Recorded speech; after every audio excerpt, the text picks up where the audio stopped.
오늘 함께 보실 말씀은 마가복음 13장 14절에서 23절까지의 말씀입니다. 멸망이 가증한 것이 서지 못할 곳에 선 것을 보거든 읽는 자는 깨달을진저 그때에 유대에 있는 자들은 산으로 도망할지어다. 지붕 위에 있는 자는 내려가지도 말고 집에 있는 무엇을 가지러 들어가지도 말며 밭에 있는 자는 겉옷을 가지러 뒤로 돌이키지 말지어다. 그날에는 아이된 자들과 젖 먹이는 자들에게 화가 있으리로다. 이 일이 겨울에 일어나지 않도록 기도하라. 이는 그날들이 환난의 날이 되겠습니다.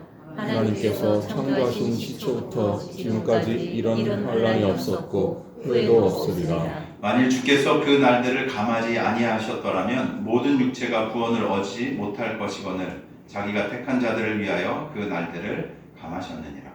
그때 어떤 사람이 너희에게 말하되 보라 그리스도가 여기 있다 보라 저기 있다 하여도 믿지 말라. 거짓 그리스도들과 거짓 선지자들이 일어나서 이적과 기사를 행하여 할 수만 있으면 택하신 자들을 미혹하려 하리라. 너희는 삼가라. 내가 모든 일을 너희에게 미리 말하였노라. 아멘. 네, 오늘 함께 살펴보실 말씀은 마가복음 13장 14절부터 23절까지의 말씀입니다. 우리 이 말씀 함께 같이 봉독을 해보았는데 여러분 좀 읽으면서 어떠셨어요? 읽으면서 좀 어떤 분위기를 느끼셨습니까? 걱정스러웠습니다. 네, 우리 고집사님 걱정스러우시다 이렇게 얘기해 주셨고 또 좀 어떠셨어요? 이 말씀 읽으시면서 어떤 분위기나 어떤 마음이 좀 드셨습니까? 네, 저는 좀 옛날에 저 이렇게 목사님 아들이니까 그래도 성경을 자주 접할 수 있는 기회가 있었거든요. 네. 그래도 뭐 제가 엄청 열심히 읽었다 이런 건 아니지만 그래도 이렇게 읽어라라고 이제 아버지가 자주 얘기하시고 그래서 뭐 읽을 수밖에 없는 환경도 저에게 좀 주어지긴 했었는데 저는 어릴 때 이 말씀 보면서 되게 좀 무서웠어요. 와 이거 뭐야? 이거 왜 성경에 이런 얘기가 적혀 있지? 이거 무슨 얘기를 하시는 걸까? 하는 생각들을 하면서 조금 무서워했던 기억이 어렴풋이 납니다. 왜냐하면 오늘 본문을 읽으면서 등장하는 단어들 자체가 어때요? 심상치 않아요. 그죠? 막 뭐예요? 도망쳐라. 돌아가지도 말아라. 막 화가 있을 것이다. 등등의 이런 말씀들이 이렇게 기록되어 있죠. 특별히 그 예수님의 말씀을 빨간색으로 기록해 놓은 성경책들이 있잖아요. 그죠? 여러분 성경책도 그런가요? 예수님의 말씀 특별히 좀 잘 보라고 빨간색으로 기록해 놓은 성경책들이 있는데 오늘 본문 다 무슨 색이에요? 다 빨간색이에요. 그러니까 예수님이 하신 말씀이라고도 이제 당연히 예수님이 하신 말씀이고 또 왠지 빨간색에 경고하는 경고등이 켜진 것 같은 이런 내용들로 좀 보여지기도 합니다. 마음이 무겁죠. 야 이제 종말인가? 이런 일들이 올 것이구나. 무섭다라는 생각이 들 수도 있는 것 같습니다. 근데 사랑하는 우리 민들레교회 성도 여러분, 예수님이 이 말씀을 하시는 목적이 뭘까요? 목적. 야, 니네들 무서워라. 라고 이런 얘기를 해주셨을까요? 어떻게 생각하세요? 이 좀 무섭게 들려지는 이런 단어들이 포함되어 있는 이 말씀을 볼 때 예수님 무슨 의도를 가지고 이 얘기를 하셨을까? 를 우리가 좀 생각해 봐야 되지 않겠습니까? 보면 말씀을 하신 목적이 오늘 본문에 제가 선택한 본문에 나와요. 어디에 나오냐면 가장 마지막 부분. 한번 읽어볼까요? 시작. 너희는 삼가라. 내가 너희에게 미리 말하노라. 예수님 의도가 여기 나와요. 예수님 왜 이 조금 무서워 보이고 어떻게 보면 가볍게 받아들일 수 없을 것 같은 이야기를 제자들에게 그리고 당시에 박해받고 있는 성도들에게 그리고 지금 이 시대에 성경을 읽고 있는 우리들에게 하시는 것일까? 뭐냐면 미리 말씀해 주시는 거예요. 미리. 왜요? 이런 두려운 상황이 올 때 두려움에 휩쓸리는 것이 아니라 이런 혼돈의 상황이 있을 때 너희가 어떻게 해야 하는지를 미리 알려주시기 위해서 이 말씀을 지금 해주시고 계신 것이죠. 오늘 설교의 제목 뭐죠? 준비되어진 교회입니다. 이런 혼란스러운 세상에서 우리가 사는 세상도 만만치 않거든요. 엄청난 혼돈, 지난주에도 잠깐 말씀드렸지만 미국이 앞으로 어떤 선택을 어떻게 할지 몰라요. 그거에 대해서 네, 앞으로 세상이 내가 지금까지 누려왔던 것처럼 안전하게 그냥 이렇게 누려질 것이라고 생각할 수 없을 일들이 계속해서 지금 벌어지고 있습니다. 우리 미래는 예측할 수 없어요. 이런 혼동들이 더 가속화되고 있는 시대에 지금 우리가 살고 있다는 것이죠. 이런 세상에서 때때로 감당하기 어려운 일들이 우리 개개인적으로 다가올 때 우리가 교회로서 어떻게 준비되어질 수 있는지 그 중요한 것들을 발견하는 은혜가 오늘 이 시간을 통해서 여러분 가운데 있기를 주의 이름으로 축원합니다. 그렇다면 오늘 본문을 따라가면서 우리는 이 질문에 대해서 좀 답을 찾아가야 돼요. 준비되어진 교회. 그러면 준비되어진 교회는 어떤 교회인가? 무엇을 해야 하는 교회인가를 우리가 좀 살펴보고 싶습니다. 먼저 좀 배경을 함께 살펴볼까요? 우리가 계속해서 이 말씀을 살펴보았던 것처럼 그 예수님의 시대의 예루살렘 성전 어떤 곳이라고 말씀드렸죠? 단순한 예배 공간이 아니에요. 그곳은 어떤 공간이었는가 하면 하나님이 우리 가운데 계신다라는 자부심이 있었던 공간입니다. 그리고 유대 민족 전체의 상징이기도 했어요. 그리고 삶의 질서를 배울 수 있는 장소였습니다. 그러니까 이 성전 어떤 곳입니까? 단순하게 건물이 아니라 사람들에게 어떤 곳으로 여겨졌는가 하면 내 자부심, 내 믿음의 중심이 바로 그곳이다 라고 여겨졌던 공간이 성전이라는 것이죠. 그래서 사람들의 마음속은 아마 이렇게 생각했을 거예요. 이 성전만큼은 어때요? 절대로 무너지지 않을 거예요. 왜냐하면 이곳은 하나님의 처소이니까. 하나님이 이렇게 웅장한 성전의 건축을 우리 가운데 허락해 주셨습니다. 이곳을 통해 하나님의 진리가 선포되고 있으니까 이 건물은, 이 성전만큼은 절대 무너지지 않을 거예요. 이 성전이 있는 한 우리 민족은 이 로마의 박해 안에서도 무너지지 않고 싸울 수 있어 라는 생각들을 하지 않았겠습니까? 근데 뭐죠? 13장 2절 우리가 살펴봤잖아요. 예수님 뭐라고 하시죠? 뭐라고 얘기하십니까? 돌 하나도 돌 위에 남지 않고 뭐요? 다 무너지겠대요. 다 무너져버리겠대요. 오늘 본문은 그런 무너짐이 다가올 때를 예수님이 구체적으로 좀 얘기해 주시는 거예요. 그리고 그 순간에 제자들이 이 말씀을 예수님의 이야기를 듣고 있는 제자들이 예수님을 따르려고 하는 제자들이 박해 가운데서 예수님을 붙들고 있었던 초대 교회가 무엇을 붙들어야 하는지를 일러주시는 내용인 거죠. 여러분들이 잘 아시는 것처럼 당시는 로마 제국의 지배 아래 이 유대 민족들이 있었습니다. 어땠을까요? 어떤 타민족의 지배를 받는다는 것. 저희 민족은 좀 공감할 수 있을 것 같거든요. 저희도 그런 역사가 있지 않았습니까? 언제였죠? 네, 일제강점기 떠올려 보면 아마 유대 민족들이 느꼈던 감정들을 좀 비슷하게 우리도 경험하고 유추해 볼 수 있을 것 같아요. 뭘 거뒀을까요? 로마 사람들이. 아까 그 유대인 지도자들이 와가지고 예수님한테 뭐 질문했었죠? 세금. 그죠? 이거 가이사의 거예요.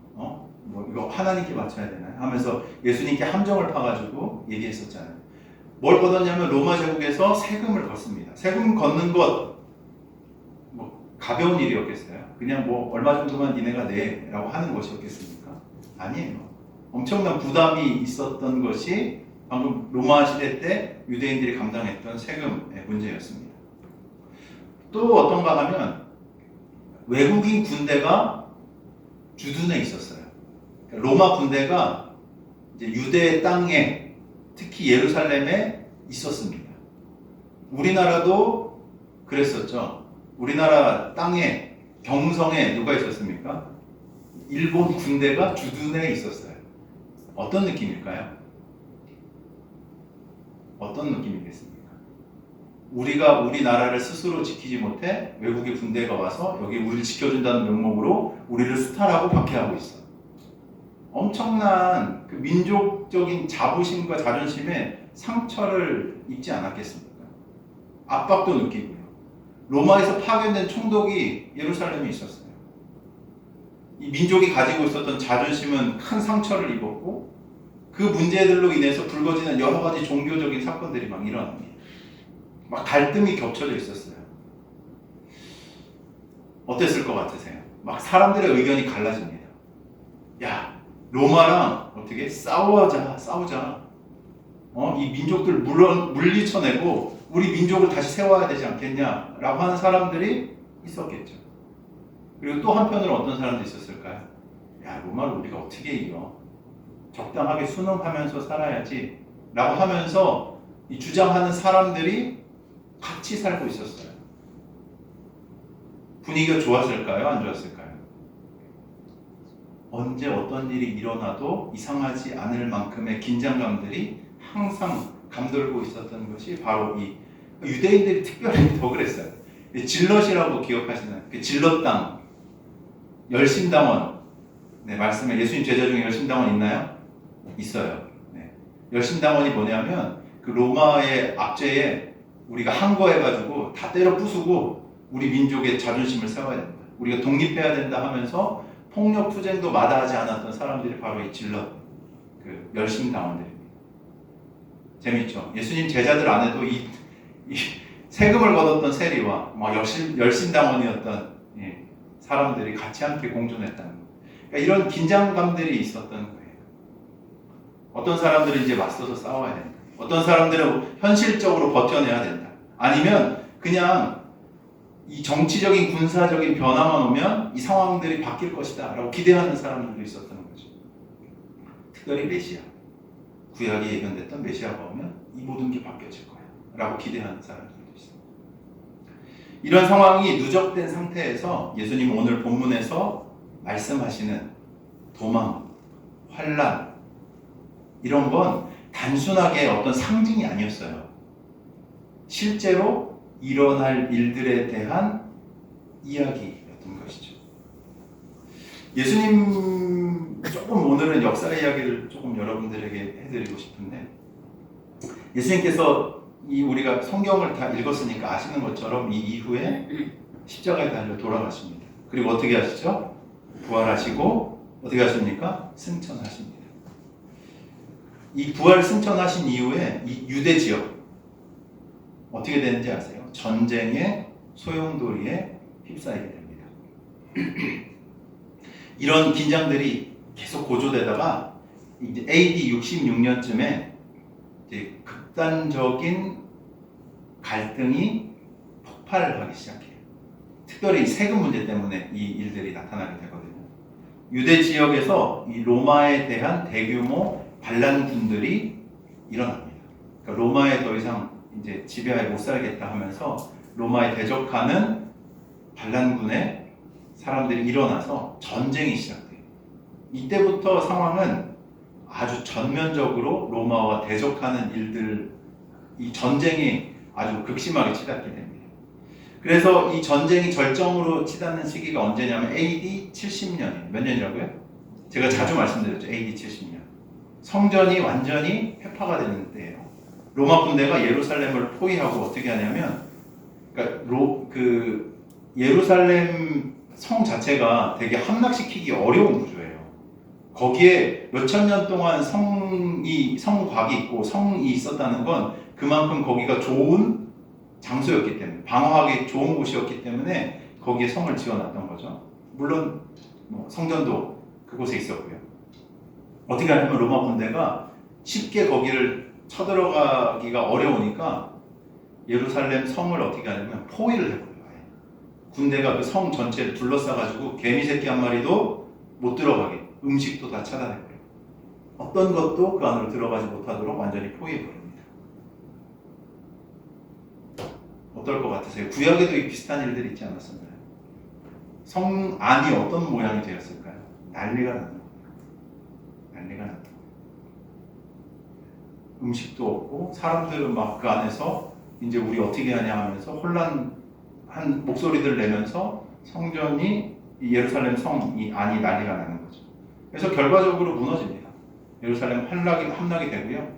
이 13장 2절에 하신 말처럼 돌 위에 돌 하나 남지 않을 정도로 완전하게 회파가 되어요. 이거 얼마나 괘씸했는지 로마가 완전히 그냥 싸그리 굉장한 건축물이었거든요. 당시에 그 지어놨던 이 건축물들을 예루살렘 박물관에 지금 가셔도 이렇게 막 복원해 놓은 것들 볼 수 있는데 엄청난 건축물들이 있었어요. 근데 그걸 다 그냥 때려 부셔버렸어요.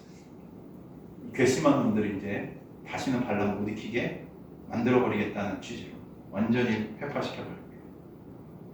사람들이 당시에 절대로 무너지지 않을 것이라고 여겨졌던 예루살렘 성전이 산산조각 났죠.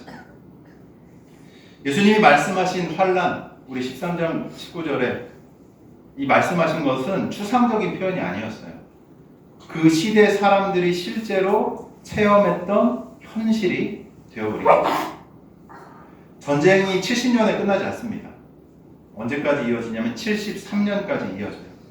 그래서 지금도 유대인들이 예루살렘에 가면은 어떻게 하냐면 자기가 유대인이라고 주장하는 사람들이 어디를 꼭 가냐면 마사다라는 곳을 꼭 가요. 혹시 들어보셨나요? 어디라고요? 마사다. 유대인의 최후 항전지예요.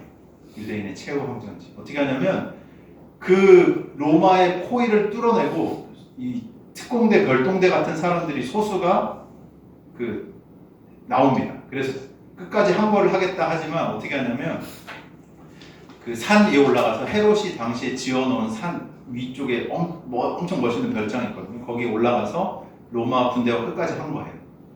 근데 결과적으로 다 죽습니다. 스스로 목숨을 다 끊어요.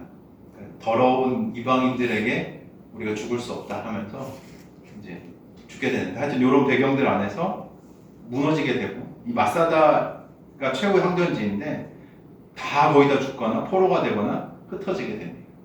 그러니까 이 과정에서 예수님이 이 도망이라고 얘기하셨잖아요. 그죠? 오늘 본문에 보면 도망쳐라 라고 얘기하신 게 비유가 아니에요.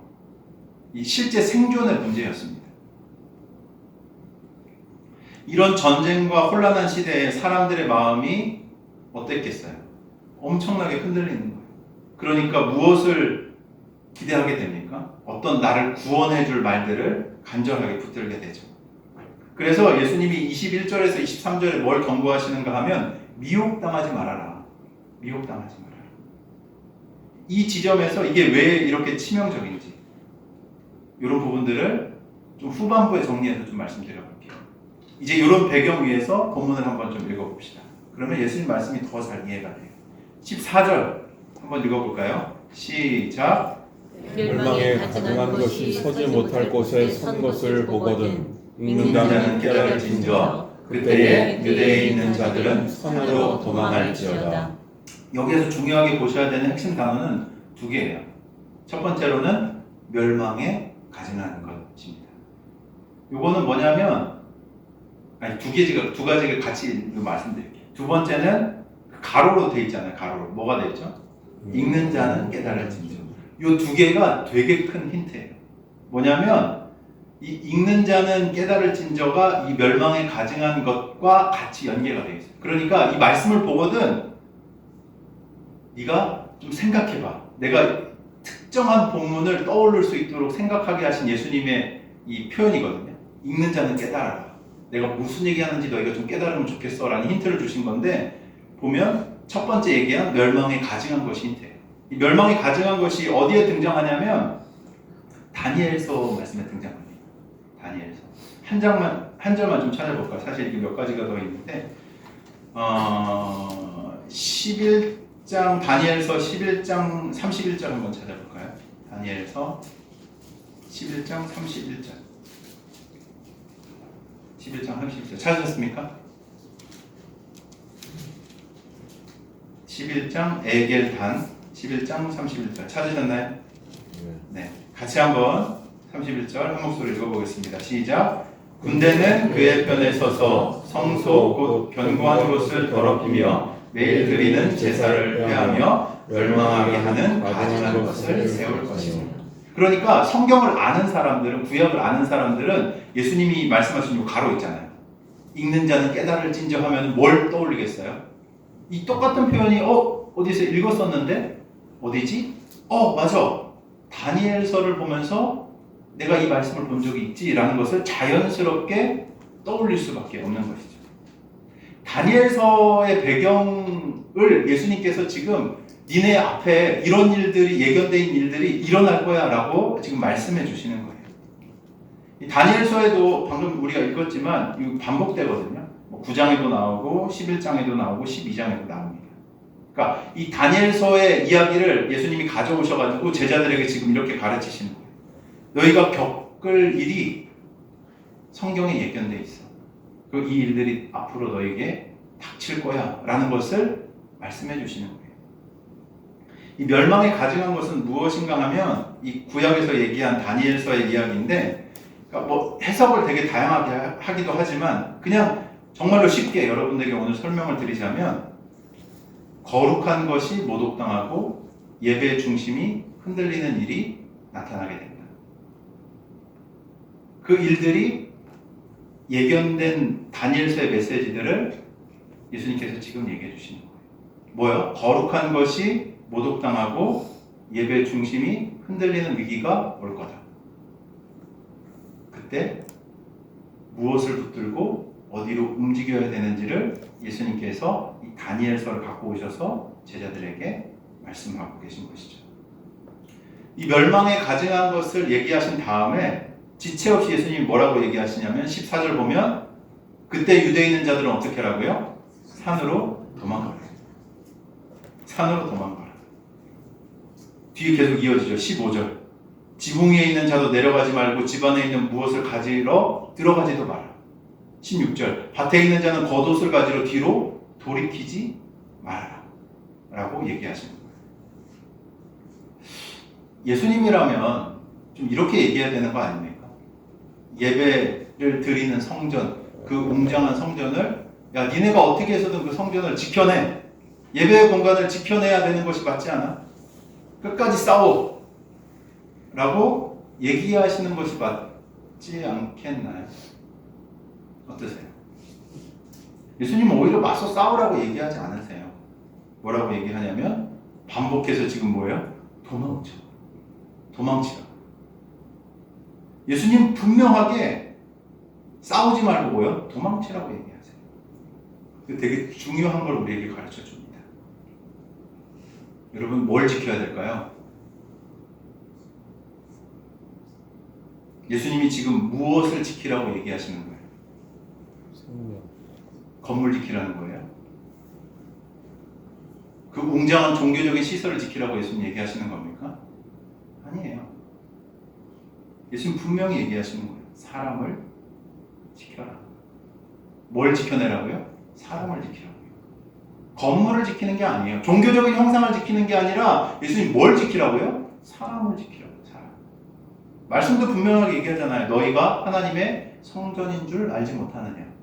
너희 몸은 하나님의 거룩한 성전이다. 너희도 산돌과 같이 영적인 집으로 세워진다. 라고 반복적으로 말씀은 우리에게 이야기합니다. 예수님이 지키시는 성전 어떤 거예요? 건물 아니에요. 뭐예요? 결국 사람이에요. 사람이라고. 건물 아니라고. 그래서 예수님은 제자들이 건물에 묶여서 함께 무너지지 않게 하시려고 사람을 살리는 길로 방향을 돌리시고 말씀해주고 계신 거예요.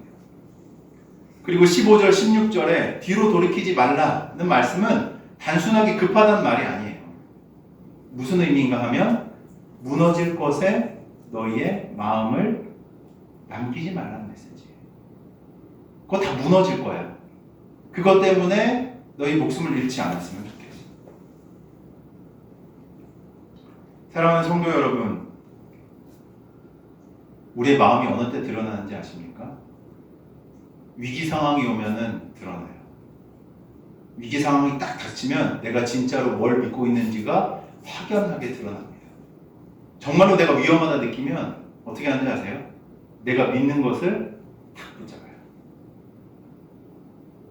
그렇지 않나요? 평소에 내가 믿는다고 얘기하는 것과 진짜 내가 믿는 것을 어떻게 확인해 볼 수 있냐면 내가 위기 상황에 뭘 붙잡는지, 뭘 신뢰하는지, 무엇이 이 상황이 나를 하게 할 수 있도록 인도할 수 있는지를 신뢰를 두는 그것이 내가 진짜 믿는 거야. 위기 상황에 드러나요. 우리 마음에 무엇을 성전처럼 붙들고 있는가? 예수님 그래서 이렇게 얘기하시는 거예요. 뒤로 돌이키지 말라고, 집 안으로 들어가지 말라고 말씀하시는 거죠. 역사 얘기 조금만 더 해드릴까요? 제가 이런 얘기하는 거 너무 좋아해가지고 길어질까봐 제가 자중을 하고 있는데, 전 역사를 통해 배우는 게 너무 좋거든요. 하나님이 어떤 일을 어떻게 하셨는지를 확인해가는 과정인 것 같아요. 그래서 역사를 보면서 교훈을 얻고 우리가 이 현재 안에서 하나님이 원하시는 뜻이 무엇인지를 분별해서 앞으로 이 주님 다시 오실 그 미래를 어떻게 준비해야 할 것인가. 우리가 말씀을 상고하면서 이런 부분들, 이런 교훈들을 얻을 수 있거든요. 실제로 예수님을 믿었던 사람들은 어떻게 했을까요? 아까 얘기했던 유대 지역에 막 갈등이 고조되고 막 로마랑 싸워야 된다, 세금 문제 때문에 우리가 들이받자라고 하는 그런 분위기가 막 고조되었을 때 예수님 믿는 사람도 어떻게 살았을까요? 뭐 거기에 동조한 사람들도 있었겠고, 하지만 뭘 붙들었냐면 예수님이 말씀하셨던 것을 계속 기억했어요. 초대교회들은 기억하고, 예수님 이런 말씀을 우리에게 해주셨어, 우리 이 말씀 잊지 말고 살아가자 라고 얘기하고 공동체가 함께 그 말씀들을 묵상했습니다. 근데 실제로 그렇게 했던 게 그리스도인들을 살렸어요. 당시 유대인들을 로마에 항거했거든요. 근데 그리스도인들은 어떻게 하냐면, 오늘 본문에 예수님 말씀하신 게 이때인 것 같은데, 멸망이 가증한 것, 다니엘이 얘기했던 이방의 군대가 쳐들어와가지고 막 성전의 예배를 못 드리게 하고 부정한 것들을 갖다 놓고 우리를 막 비방하고 조롱하고 우리 예배가 끊어질 것 같고 하는 상황들이 맞아 들어가는 거죠. 어떻게 했을까요? 그리스도인들은 포위당하기 전에 싹 도망쳐요. 진짜로 도망쳐요. 실제로 그 유적이 남아 있습니다. 펠라라는 지역, 요단강 동쪽에 이제 펠라라는 지역이 있거든요. 그러니까 성전이 완전히 포위당해서 한 사람도 빠져나가지 못하는 그때 전에 예수님의 이 말씀을 기억하고 당시에 예수님을 따랐던 그리스도인들은 어떻게 하냐면 빠져나가서 살아남아요. 하나님의 보호를 경험합니다. 예수님 현실을 모른 척하지 않으세요. 우리 현실, 어디 하늘 위에 붕붕 떠다니시는 그런 할아버지 허허 이런 분으로 인식하신다면 잘못 알고 계신 거예요. 예수님 우리 현실을 잘 알고 계세요. 너무나도 잘 알고 계세요. 모른 척하지 않으십니다. 오늘 본문에도 나와요. 17절, 18절 되게 현실적이지 않습니까? 그날의 전 더다가 봤거든요. 아이벤자의 가정이라 가지고 아이벤 자들과 젖 먹는 자들에게 화가 있을진저 이 일이 겨울이나 안식일에 일어나지 않도록 기도하라. 그냥 이 상황에서 누가 제일 힘들지를 예수님이 뭐예요? 아셨다는 거예요. 아셨다는 거예요. 임신한 이들, 젖 먹는 이들, 그리고 이동이 제한되는 그런 조건들, 이 겨울 안식일 같은 현실을 예수님께서 잘 아시고 그들을 피할 수 있도록, 그리고 중요한 거 봐야 돼요. 18절 마지막에 뭐 하라고요? 안식일에 일어나지 않도록 뭐요? 기도하라고요. 기도. 준비되어진 교회 어떤 교회인지 아세요? 방금 얘기하신 거. 기도하는 교회예요. 기도. 하나님이 어떤 일을 행하실지 우리에게 일러주시는 것들을 분별할 수 있는 지혜가 있어야 하고요. 또한 그 일들을 무엇으로 준비해야 합니까? 무엇으로 준비해야 돼요? 기도함으로 준비하는 공동체. 그게 교회예요. 건물 아니라고요. 사람인데, 하나님이 보호하시는 사람들인데 그 교회는 무엇하는 공동체냐면 기도하는 공동체라고요. 우리 환난이 우리 삶 가운데 주변에 있어요. 언제든 경험할 수 있는 무서운 일들이 우리 주변에 득실을 거립니다. 근데 그 상황들 안에서 그리스도인들은 무엇하는 사람들인가 하면 기도하며 그 일들을 이겨나가는 사람, 기도하며 하나님의 보호를 경험하는 사람, 기도하며 그 생명을 유지해 나가는 사람들이 바로 참된 교회인 줄로 믿으시길 바랍니다. 아멘이십니까? 아멘. 하나님 어떤 분이신지 19절, 20절 한번 또 읽어볼까요? 시작. 이는 그날들이 환난의 날이 되겠습니다. 하나님께서 창조하신 시초부터 지금까지 이런 환난이 없었고 후회도 없으시라. 만일 주께서 그 날들을 감하지 아니하셨더라면 모든 육체가 구원을 얻지 못할 것이거늘 자기가 택하신 자들을 위하여 그 날들을 감하시느니라. 감하셨느니라. 예수님 이렇게 얘기하십니다. 그때에 환난이 있으리니 이런 일들은 후회도 없을 거예요. 그런데 주께서 그 날들을 감하지 아니하셨더라면 뭐예요? 감안하는 게 뭐예요? 줄여주신 거예요. 택하신 자들을 위해서 그 날들을 줄여주셨다고 말하는 거예요. 성도 여러분, 주님은 환난을 숨기지 않으세요. 니네 삶 앞으로 평탄할 거야. 로또 맞은 것처럼 남이 들면은 환난도 없고 어려움도 없고 편안한 삶 살아갈 거야 라고 얘기하지 않으세요. 환난을 숨기시지 않는다고요. 괜찮다라고 포장하지 않으세요. 하지만 그게 너를 절망으로 이끌 거야 라고 말씀하지도 않으신다는 거예요. 그 날들을 뭐예요? 감하셨다. 비슷한 얘기가 있죠. 피할 길을 내신다고요. 우리를 완전한 멸망의 길에 절대로 두지 아니하시는 분이 바로 누구시다? 우리 하나님이시다. 피할 길을 내신 거예요. 우리를 보호하시는 분이에요. 죽을 처지에서 우리를 건지시는 분이에요. 하나님 방관자가 아니세요. 끝이 있습니다. 반드시. 지나가야 되는 터널과도 같은 고통, 끝이 있어요. 그리고 주님께서 그 날들을 감하시는 이유는 택하신 자들을 위해서 그것을 감하셨다라고 말씀하시는 거죠. 하나님이 끝까지 붙드시는 중심 뭐예요? 건물 아닙니다. 보여지는 어떤 것 아니에요. 뭐예요? 사람입니다. 사람. 준비되어진 교회는 이런 확신 가운데 서 있어야 돼요. 주님이 끝까지 보호하시고 붙드시는 건 뭐라고요? 사람이라고. 사람. 환난이 있어도 하나님은 자기 백성들을 결코 놓지 아니하십니다. 되려 그 날들, 모든 사람들이 멸망받을 수밖에 없는 그 환난의 날들을 어떻게 해요? 택하신 자들을 위해서 감하여 주시는 분이 바로 우리 하나님이신 줄 믿으시길 바랍니다. 예수님 이어서 말씀하시죠. 보라, 그리스도가 여기 있다 저기 있다 하여도 뭐예요? 믿지 말라. 거짓 그리스도들과 선지자들이 표적과 이사를 행하여 가지고 니네들 미혹하려고 할 거야. 그러나 너희는 삼가해 내가 너희에게 뭐요? 미리 말하였다. 이 대목이 아주 역사적인 배경과 아주 딱 들어맞아요. 전쟁과 혼란이 커지면 커질수록 사람들 어떤 것들을 꿈꿀까요? 어떤 사람을 기다릴까요? 이 혼란이나 환란에서 자기를 구해줄 어떤 영도자, 지도자, 리더를 꿈꾸지 않겠습니까? 강한 확신을 줄 수 있는 지도자들을 꿈꾸는 거예요. 그 틈을 타서 어떻게 하냐면 내가 여기 있다, 저기 있다. 그런 위대한 리더가 여기 있어, 저기 있어 라고 소문들이 막 퍼지는 거죠. 심지어 표적과 기사 같은 어떤 강렬한, 특별한 경험으로 사람들을 혼동시킬 수 있다고, 흔들 수 있다고 예수님이 말씀하시는 거예요. 여기서 잘 봐야 될 게 미혹이라는 단어예요. 미혹. 원어로 플라나오라는 헬라어를 씁니다. 플라나오. 핵심 의미가 뭔지 아세요? 길을 잃게 하라는 거예요. 길을 잃게 하라. 제가 지난주에 말씀드린 거 혹시 기억하세요? 제가 전하는 말씀이나 하나님의 말씀, 교회에서 선포되는 말씀의 결과가 어디로 이어져야 된다고 말씀드렸죠? 다 까먹으셨네요. 어디로 이어져야 된다고요?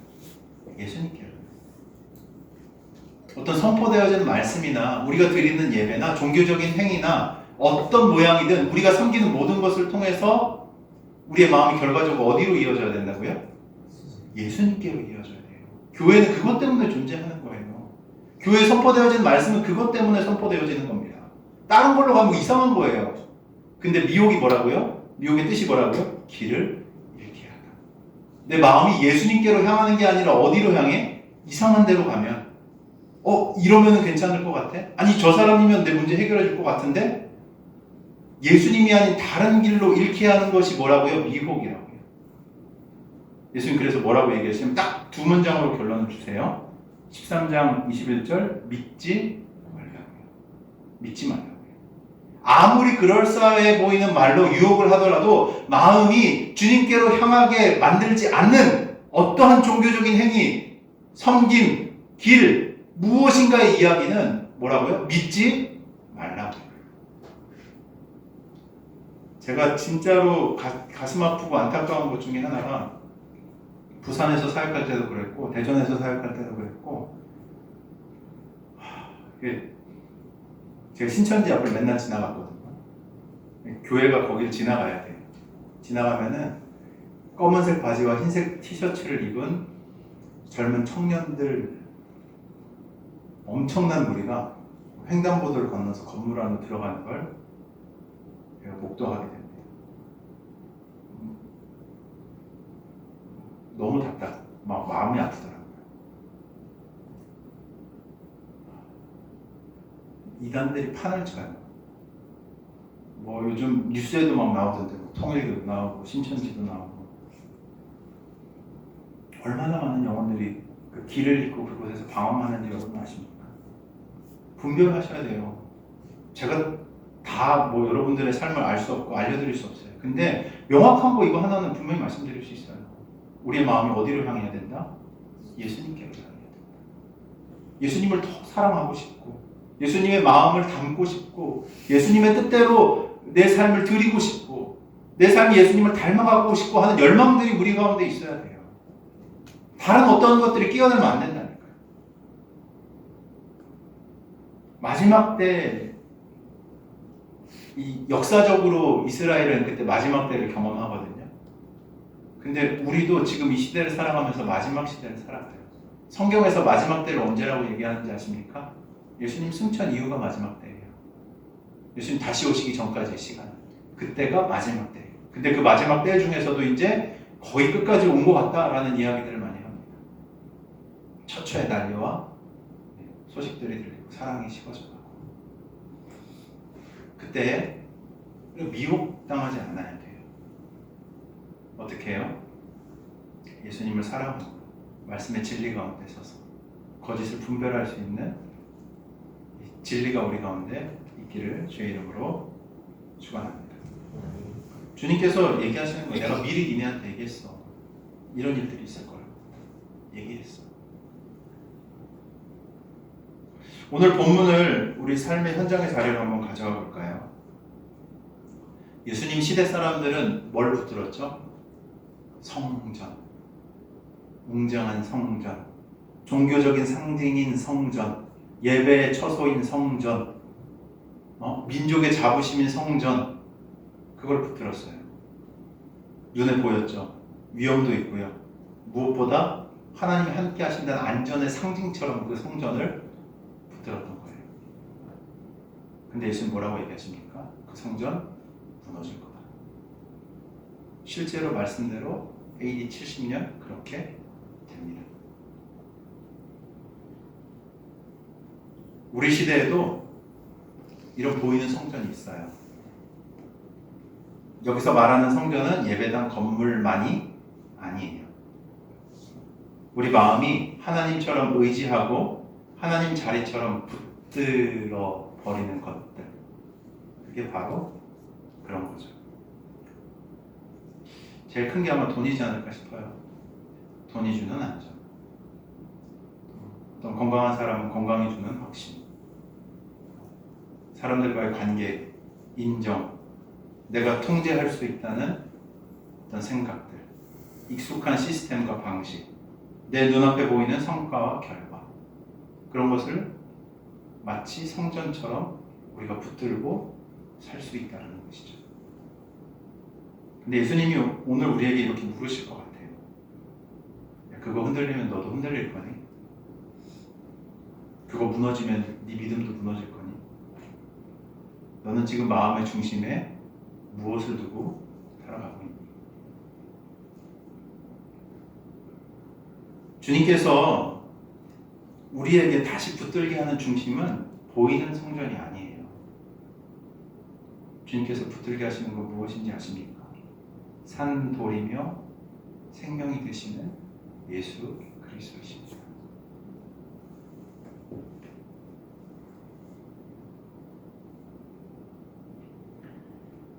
예수님 안 붙들고 살면 우리는 언제든지 흔들리고 무너질 수 있어요. 우리 본성상 우리 눈에 보이는 걸 굉장히 취약하잖아요. 그렇죠? 우리 보이는 성전처럼 당시 유대인들처럼 똑같이 살 수 있다. 이게 내 안전을 보장해 줄 거야. 이게 내 삶을 책임져 줄 수 있어.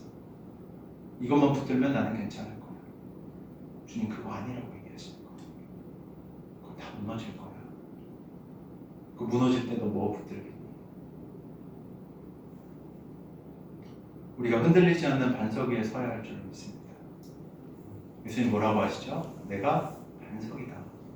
길이요 진리요 생명이다. 어디에다 니네 삶을 쌓아 올릴래? 모래밭이니? 아니면 반석이니?